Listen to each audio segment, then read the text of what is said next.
Hi there, and welcome to yet another edition of the Security in Action podcast, where we talk to thought leaders from within Checkpoint and across the industry.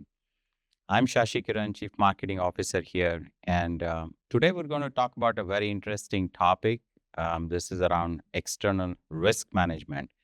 Now, most of you out there, you're always evaluating risk in some way, shape, or form, and it's very hard to determine risk sometimes if you don't know what's going on under the hood. And it could be internal, external, and sometimes you can't evaluate risk if you don't know what you're looking for and the nature of the threats. So to talk about all of these things, we have a very special guest in the studio with me today. And I'd love to introduce Yochai Corem, who is the former CEO of CyberInt, one of Checkpoint's most recent acquisitions, and currently the VP of the External Risk Management Business Unit. Yochai, welcome. Hi, great to be here. It's wonderful to host you. And I know you were one of the first acquisitions Checkpoint made after I joined, I guess last October. And it's been about 6 months now, and I've seen a lot of energy, a lot of momentum. How's it going for you so far? I say it's amazing because first of all, we are really welcomed into Checkpoint. So we came around 200 people joining a much bigger organization. And we see a great welcome. We, of course, tackle some differences and challenges and, what we were fast and suddenly we need to go through in the more complex processes of being in a large enterprise. But on the other hand, and, that's really what excites me and the team is the fact that we have suddenly a huge multiplier of force, both salespeople, marketing people, customers, partners that are eager to promote or learn what we have. And I think the vision that I had years ago to take this topic and help the world be a better, secure place, we are able to achieve and expedite it using the Checkpoint, a huge force. And so for me, it's a huge opportunity. That's amazing. I know that you've been on this journey for a while, even though it's just been 6 months with Checkpoint. And I can already see the beginnings of the excitement that we're having with customers and partners. You're also defining, in some ways, a new terminology that we hadn't used before, which is around external risk management or ERM. What is this? Right. I think we took a bold move in Checkpoint, trying to coin a new terminology in the industry, which is external risk management. Um, if you look what it is behind the hood, what is external risk management? At the end of the day, we try to give organizations from board, CEO, CIO, CISOs, and of course the security teams a very good perspective of the risk coming from the outside. Now, when we look at all the ransomware attacks and all of the rest of the attacks, they usually start with top three attack vectors, either identity theft with credentials, etc., either phishing and impersonation, both again in web, social media, or mobile apps, or vulnerable assets that are exposed to the internet and hackers are trying to find ways into better. All of those attack vectors, which comprise of more than 90% of how attackers are actually successful, are all coming from the outside. So our vision a while back was to try to identify those risks and try to map them and try to give a crisp understanding to the security teams of what's going out there. If you look at how the market defines external risk management or our perspective of external risk management, it's actually comprised of multiple areas. The first one would be threat intelligence. And threat intelligence or cyber threat intelligence, CTI, also is a term that is known for a while. And I want to divide it into two areas. The first one is what we call global threat intelligence. So I'm a financial organization in the US or manufacturing in Germany. Whatever I am, I want to know who is targeting me. Who out of my peers, which organization has been attacked by ransomware, breach, DDoS, etc. Who attacked them? What was the motivation? What are the techniques? And how it was done in order for me to try to take proactive actions and verify it doesn't come to me. If there's a campaign against now healthcare, okay, in Argentina, and two other hospitals were hit, I want to know how it was done so I can maybe be well prepared. This is what we call global threat intelligence. Have a very good situational awareness from threat actors, the TTPs, and all the way to the also the specific indicators, the IOCs, the indicator of compromise. This site was used for phishing. I want to know about it ahead of time so I can block it. So this is something we're doing, and actually joining in Checkpoint, and we'll talk more about it later. We actually became, I think, one of the best in the industry. The second part of the ERM is what we call the target threat intelligence. Not what happens to others, but what happens to you. And this includes things like targeted data leakage. Data leakage that mentions you coming from your employees, your partners, or someone that you work with that has relevant information. It could credentials and identity theft. Employees that left the password somewhere or were hit by info stealers, and thus putting the employees in a risk of being breached. We know that employee breach is the number one risk factor, because once you're inside as an employee, logging in as an employee, it's game over for an organization. So ERM first is all about threat intelligence, global and targeted. The second part of it is what industry calls the digital risk protection, DRP or DRPS, digital risk protection services, which is, and looking at Gartner terminology here, is all about phishing sites, impersonation for VAPs, fraud activities, etc. And of course, also the ability to remove them, to take them down. So how to remove a phishing site, or remove an impersonating Facebook or LinkedIn profile, etc. So this is DRPS. So ERM, external risk management, is comprised from threat intelligence, digital risk protection, and the third area will be attack surface management. So this is all about identifying what is your digital footprint. In the past, it was quite easy to know what is the footprint. There was a server on premise, you put a great checkpoint firewall around it, and you are secure. The reality today that the digital footprint is just endless. Of course, people working from home, cloud, SaaS applications, suppliers, even customers, and even social media. We are using social media. We will post this great podcast on social media. Who manages the security of the social media? And this is part of the digital footprint today. So the attack surface management capability allows us to identify what are the digital assets of the organization. Includes, for example, VAP profiles, IPs, cloud assets, domains, etc. Identify all of them, and then see if there are any vulnerability, misconfiguration, or human errors there. So I would say that external risk management includes all three of those, and maybe another fourth one that is very well known in the industry, which is third-party risk management, TRP, that is part of identifying who are the partners that you're using, and what risks they pose to you. And of course, when something happens to them, like a breach or ransomware, they will not call you first thing they do. And you want to be aware that something happens so you can take proactive actions. So instead of saying, hey, Checkpoint have a threat intelligence, ASM, DRP, threat party risk, this is a long name. We decided to coin the new term external risk management, and hoping the industry will come following that. Look, I think everybody's looking for solutions that aren't piecemeal. And in your case, I think the approach is very smart, where you're saying the whole is going to be greater than the sum of parts. But again, when you look at it, I think last year, MasterCard acquired Recorded Future, which was into threat intelligence, as I recall, 2.6 billion, something like that.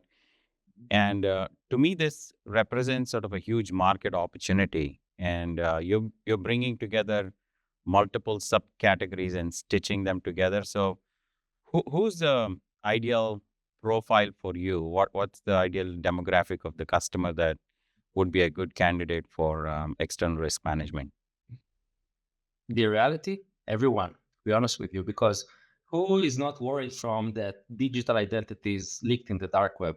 Who is not worried from a vulnerable application they are using? Who is not worried from phishing attacks? I think everyone are worried from those. And I talked to many companies before being hit and also after a breach. And it never happened to me. Everything is good. And you know what? It's not possible. I was not aware that this username didn't have multi-factor authentication. And when it happens, you always regret of the steps you have not done. In reality, no one can be 100% safe just by doing things themselves. You need external organization tool capability to actually look from the outside and see what does the hacker see about you. Execute the continuous reconnaissance hackers are doing to find a weak spot in your organization. So it could be a law firm with 200 lawyers that holds very sensitive data to their customers, and if they are breached, it's game over. It could be a retailer with few shops. It could be an e-commerce, could be a bank, a gaming company, telcos, critical infrastructure, healthcare. So all of them hold sensitive data. They are a good attack target because hackers can probably try to get ransomware from them because people do pay. We see more than 5,000 successful ransomware attacks last year. And so everyone could be our customers. I would say we look at the market and we define it to four categories according to the size of the organization and the maturity of the cyber team. Now, if you look at the Fortune 500, they have a very mature cyber team, either because of regulation or because they really are focused on protecting their business. So they may have even hundreds of people in cybersecurity. And then we are looking at separate departments. Each one has their own tools and expertise, and each one wants to verify they're using the best capability. So an ASM tech surface will be maybe standalone. Threat intelligence will be standalone. And still, when we come to the CISO and we talk about the need to see a joint solution, they see that as something very valuable because reducing amount of tools today is really important for many organizations. On the other hand, we see organizations where we call them lean IT, organization with 2, 3, 4 people in IT, which are also the cyber team. They need to manage everything. They don't have expertise in everything. They cannot have too many tools. They need it to be simple, clean, focused, low false positive ratio, a tool that they can trust that doesn't require too much time on their behalf. And I think that's exactly where we started with. This is where we found that we have the most value because of this combination. But as we progressed to our maturity in our product, in our capability, and we met more and more high, complex, big organizations, we found out that actually our solution really fits there. And you are 100% right. Recorded Future developed a great solution, but it was made out of many years, piecing also few acquisitions together. And I think the acquisition by MasterCard will change dramatically the value of the product to the customers because first, MasterCard is not a security company. It's a great company. I have a MasterCard card, so I'm very happy they are doing a lot to secure my digital transactions. But I believe you want to buy a solution from a security organization. And it's clear it may be not the effect after 1 or 2 months, but maybe after a year or two, it will not have the same ingenuity, agility, partner ecosystem, etc. And I think Recorded Future already was a very complex solution to use. Many of the feedbacks we get from customers of Recorded Future that they need a lot of manpower to maximize the value and the investment they've done. And I think we took a totally different approach, nimble, simple, to the point, very low false positive. And as we grow, we added more capabilities. And being a checkpoint, and we can talk more about it. Actually, in the first half a year, we already done so much gaining from the security knowledge of the checkpoint personnel and technologies that I think every one of our customers actually gains more and not less, and it will only go further. So I think for us as an opportunity, by the way, there are other acquisitions in the market, which shows who's the strong one. And I think we are with the checkpoint team is definitely there. Well, Yochai, you made several fascinating points there, and I want to dissect a couple of them. First of all, it's a large market. Everybody is a potential customer. The second thing you kind of said is there is a spectrum. You could have a small company which is holding very sensitive data, and in many cases, this data is extremely valuable and subject to ransomware. So they have an equal stake in making sure that risk is managed. But the other thing is also large enterprises with perhaps a very well-oiled cybersecurity team. But what I've also seen in large enterprises is the more teams there are, the more silos that develop and information sharing starts to go down. There's a plateau of productivity they hit sometimes. And so this also leads to inadvertent exposures that are happening out there despite the size of the team. So you have an opportunity to come there and offer some degree of value-added solution, external assessment. So how do you go about engaging with somebody like that? What's the value proposition? What's the hook you give someone to engage with you? I think cybersecurity buyers are very smart these days. They're share enough of marketing slide, right? We're in a marketing, so I need to be careful here. But they want to remove the fluff around it, which is sometimes critical, and we want to create a crisp message. And they want to really quickly identify, is that something that could help them? Because they are busy, they have overloaded with emails and calls and meetings, like all of us, right? So when they give you the 30 or 45 minutes for a meeting, right, and they do it because either there's a good relationship with the salesperson that is in front of them, or the partner that supported them for the last 2 years, and they tell them, hey, there's a new solution you must see, or I think, if that's topic of interest for you, say yes. You need to be very, very crisp in the first 5-10 minutes of the call and continue have this engagement. So we, in most cases, don't use slides, to be honest with you. And the reason is that our solutions scan all of the internet all the time, regardless of who is our customers. We collect everything from the dark web and Telegram channels and others, regardless of who is our customers. We have a huge. It's already out there. You're It's already collecting out there. stuff that's Yeah. already out there. Yeah, we do not need any. It's also, the solution itself is working like a hacker, right? So we do not need anything from the customer. We just need the name, and the name is quite the main domain. And from there, we'll do the automatic reconnaissance on the digital footprint and who are the VIPs and impersonation and phishing site and credentials and fraud activity. We already have all of this data. So there's no point for us to come to a meeting and talk about the problems. Okay, we use 2-3 slides to position correctly what is external risk management. As we talked before, it's a new term, so we want people to understand who they are speaking with. But shortly after, we'll say, hey, so is it okay? We'll show you what we already know about the risk we identified. Again, not as a way to show, hey, you are not good. No, everyone are good, but you need this extra perspective in order to even verify, because the cyber team, unfortunately, are the one to blame when someone else makes mistakes. When the marketing team didn't, well configure the website, the marketing website, or the HR team use a third-party vendor which is not securing well, or DevOps teams spin up a new server and didn't patch it correctly. This is the reality. And the responsible organization to fix all of that, to verify it doesn't create a huge damage to the company, is the cybersecurity team. So we are becoming the intelligence, we're becoming the radar for those teams. So when we come to the meeting, we position it as, hey, let us show you what we are able to see with this, if this is effective. And they may say, we already have a solution X, Y, or Z, and then perfect. Let us show you what we have. And if you think we found something extra, you can ask yourself, is your current solution utilized effectively? Maybe the solution is great, it's just not well used because it's hard to integrate or something like that. So after 10 minutes of an overview, we'll show, in the next 10-15 minutes, what we were able to see. And usually, because cyber people are also, in many cases, geeks and they like technology, right? They immediately can say, if this is something I would enjoy working with this tool will give me the extra value. And it's not just the tool we're offering. We also have a managed service component for customers who need this extra perspective of a human person. Intelligence, in reality, is also with the human analysis, ability to interact with threat actors to understand Russian or Mandarin or other languages in order to understand the full context of the threat actor. And this is what we offer in the offering. So for us, going to a meeting is after half an hour, were you able to see a value in what we did? Would this help you to better protect your organization? Will this help you to have a more intelligence board level discussion? And we can talk about, who are we speaking with, which are the personas in the organization, what's each one have, which value each one sees. And in, many percentages of the case, the answer is yes.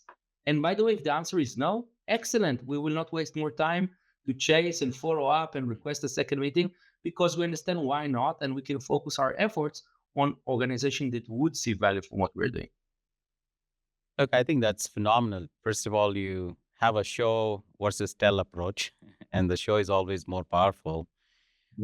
So does it end up surprising them, shocking them? How often do you see that you're able to show them something that they were totally unaware of, even if they had some solutions internally? Oh, many times, many times. And, you can see that suddenly people put it. So it depends, if you're digital, like Zoom meeting, and the other team is in the room, suddenly they put in mute and they start talking, or There's a buzz getting created with what they're seeing. or suddenly I see people putting out the phones and taking a screenshot of photos of the screen you're showing.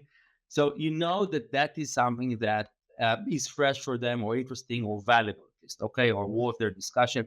And it happens, more than 50% of the cases that we're able to show something important that they were not aware of. And how soon does a C-level get engaged in the conversation? Let's say you make this demo, you show them some of what you're seeing. How So quickly does it go up the chain? again, depends on the size of the organization. Like a Fortune 500, there are other layers inside the organization that would make the decision, and the CISO does not make all of the decisions. But in many cases, it is a CISO level discussion on few fronts.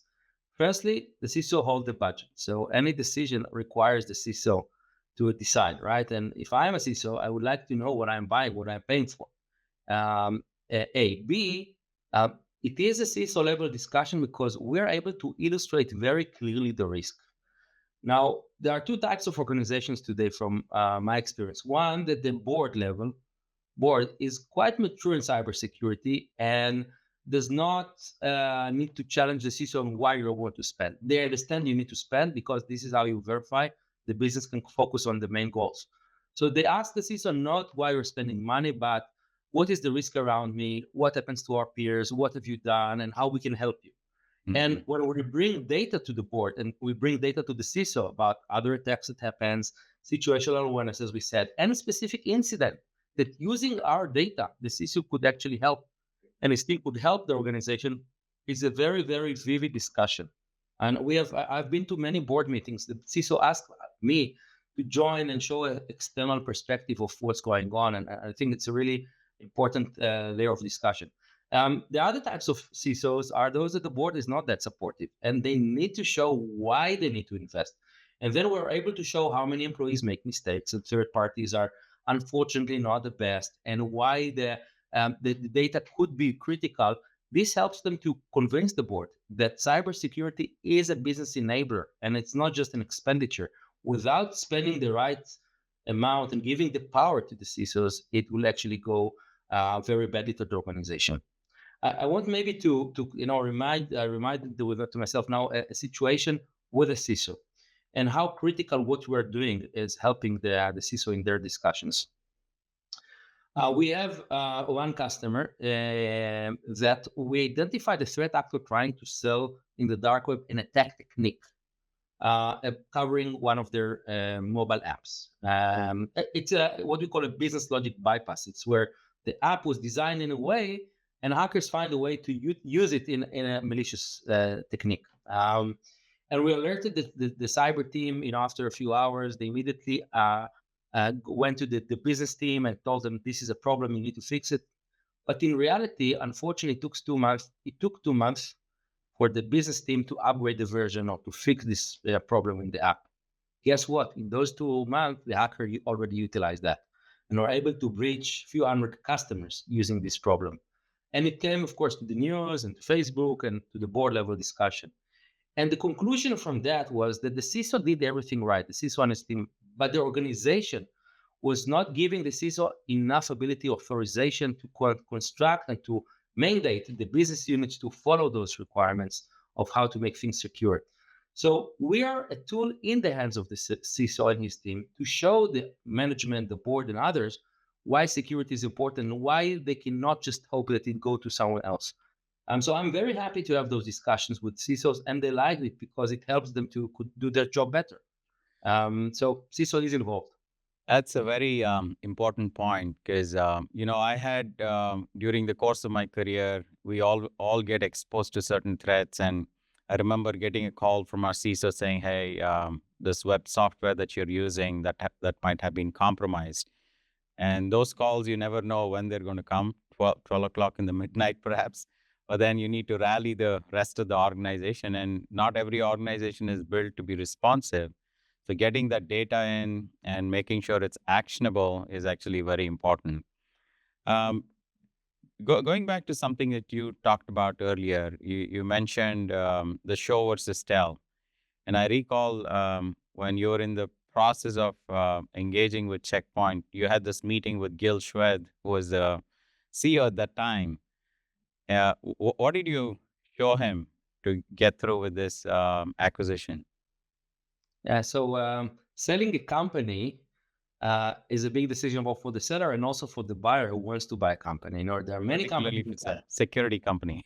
Yeah, and there are many companies that Gil could buy, right? Or Checkpoint could have bought, and I just did the same as I do with every customer. I came and showed him what we know about Checkpoint. And I was actually quite convinced that we have something very interesting to show because we found impersonating accounts and dark web credentials and vulnerable assets. And so all of them, because every organization, even if you are the number one in security in Checkpoint, differently, you know, its DNA is all about cybersecurity. Even these type of organizations are complex, multinational, you know, multiple M&As over time, and they're always a point that was left unchecked, unupdated, unpatched, etc. But hopefully, it's not the most important point in the company, but there are always those points. And you know, we planned for I think half an hour, and Gil, I didn't meet him before at all, so I didn't know what to expect. And he was very, very quiet. He was listening all the time, and I think he really, we need to ask him at some point. But I think he saw something that is different, that is unique, that could add to Checkpoint in multiple levels. And we can talk what we're trying to do today. The meeting was prolonged, almost I think 1 hour and 15 minutes. And he asked a few questions, and I think it was very vivid to him. And this is what we always do. This meeting was actually very important for the company's sake, and I felt that we could move, you know, something even in the cybersecurity man, you know, Gil invented the in a way cybersecurity. I think I was able to show him something new he was not that aware of. Yeah, that's amazing, and I get excited every time I hear that story because it reinforces the point that no organization is immune from threats, even if you're a cybersecurity organization, and every organization has a complexity element within its engines, no matter how efficient the organization is. And sometimes these end up being threats by themselves. Complexity itself is a huge threat. So I want to maybe pick up on something that you talked about. You're clearly covering a huge attack surface in terms of evaluating risk. Are you taking advantage of AI there, or what's your secret sauce? Yeah. I would say anyone not taking advantage in AI does not belong to this world today. We use AI in multiple areas. Firstly, a lot of the data that we collect from the open, deep, and dark web is human written in different languages, and I think that the AI engines, the generative AI, is really good in summarizing and giving conclusions, right? So imagine that we try to collect every incident that happened in the world. We want to identify any chatter in Telegram, but we cannot read all of those, you know, millions of notification and notes and blog posts and even security publications and vulnerabilities analysis. You know, we cannot do that alone. So we are utilizing quite heavily AI in order to come up with a conclusion of what is going out there, and summarizing, analyzing it, and contextualizing it. So this breach is by that threat actor, which use this technique, and this is the impact, and this is how it could be related to other organizations. You know, and you can take tens of articles and Telegram posts, etc., and summarize it in a small paragraph, deduplicate data, and come up with a crisp message. We're trying to do it smartly. You know, AI has its downsides. It sometimes lies or invents things that are not there just in order to complete the answer. So we are using AI responsibly in the sense that in most cases we do have a human perspective reviewing The the human environment. augmentation. Yes. Yeah, because we are responsible for the advice we give or the data that we share with our customers. So we want to verify it is accurate. And you know, customers are willing to pay a little bit more, not much more, if they know that they can trust the data that's in front of them and not just, you know, it's a random outcome of an AI. Like you prefer to read, at least I prefer to read the journal with people who wrote the article rather than the AI generated summarization of something. At least that's still, maybe I'm old, but that's the way I look to consume data that is responsible. So we're using that. The AI creates an automatic, analyzes billions pieces of data and give us, what are the top 10 things, for example, we need to share, and then we update it to the team. So there are many. This is one example.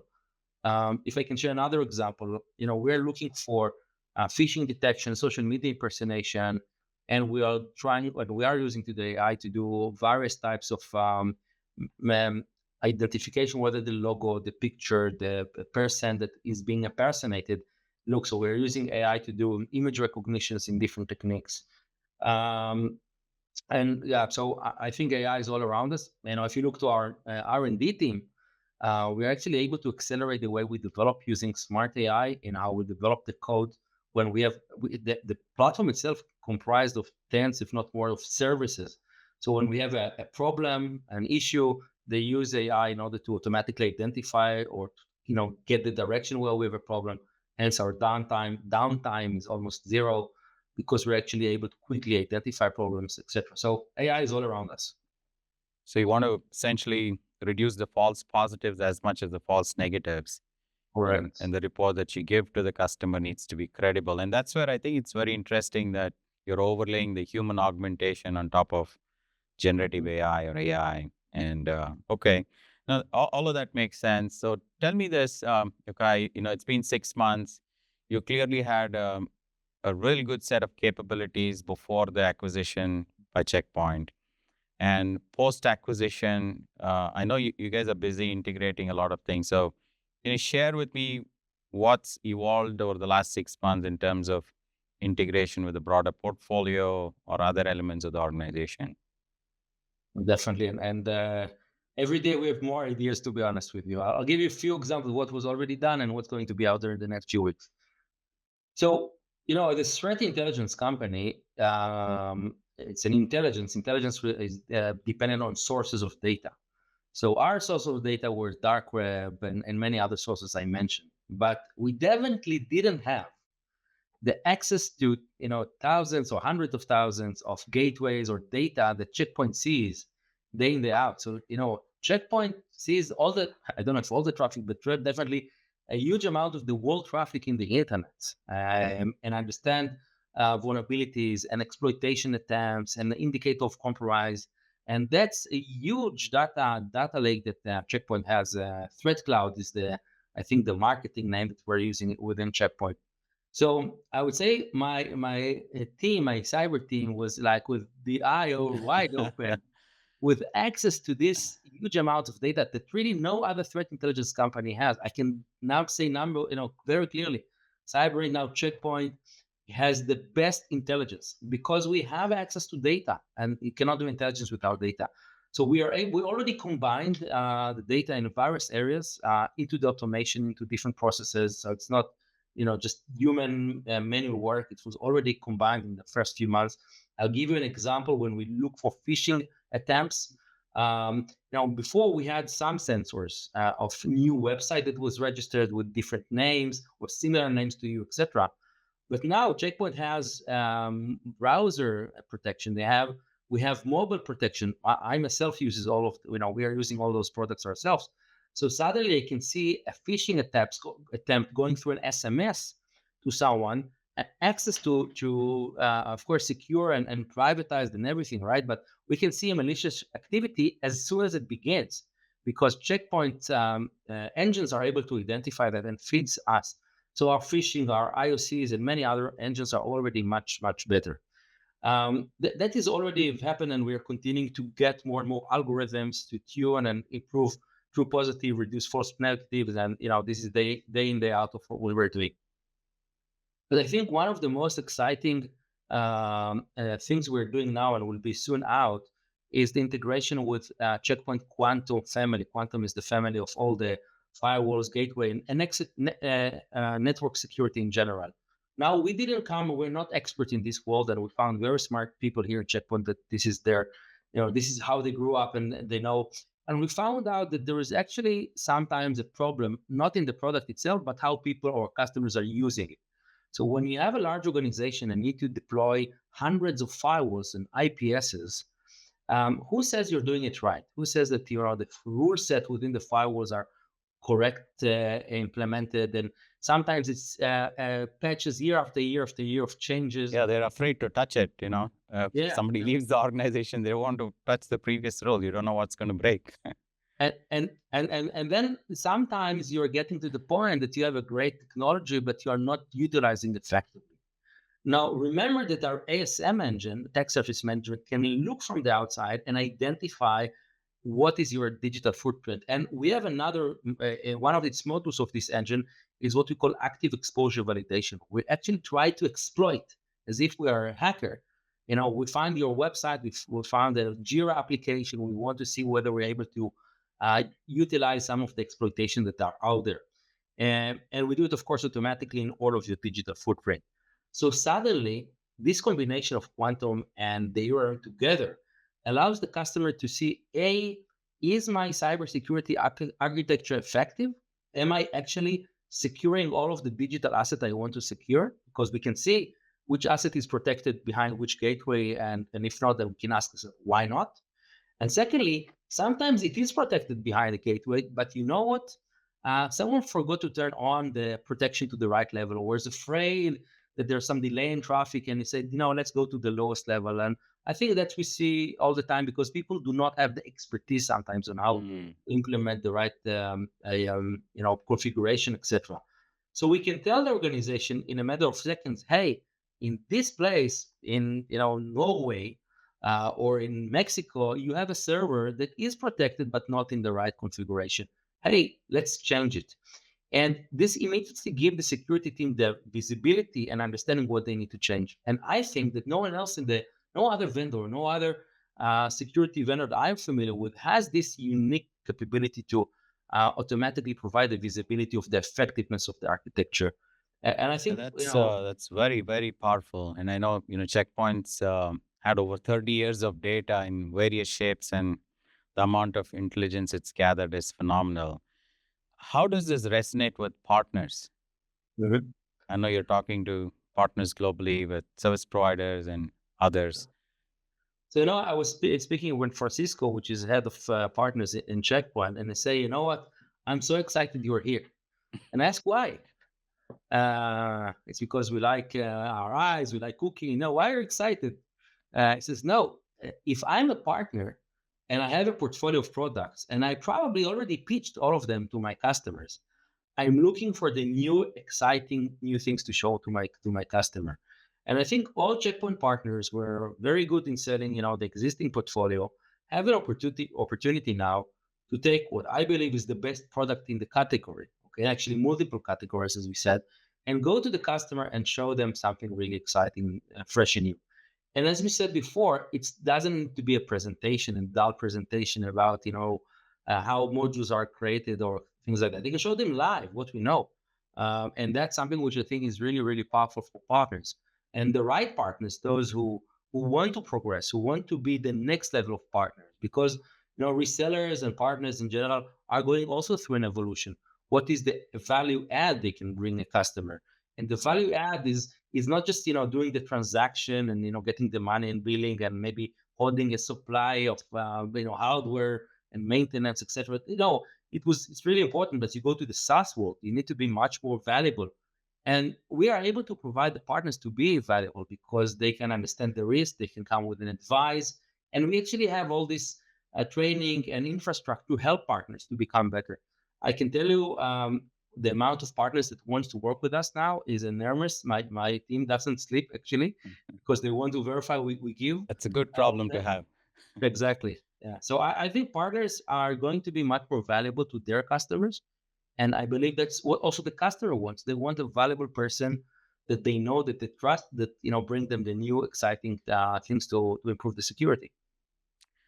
Well, Yochai, a lot of founders sometimes struggle when they go into a bigger company after this high functioning startup environment.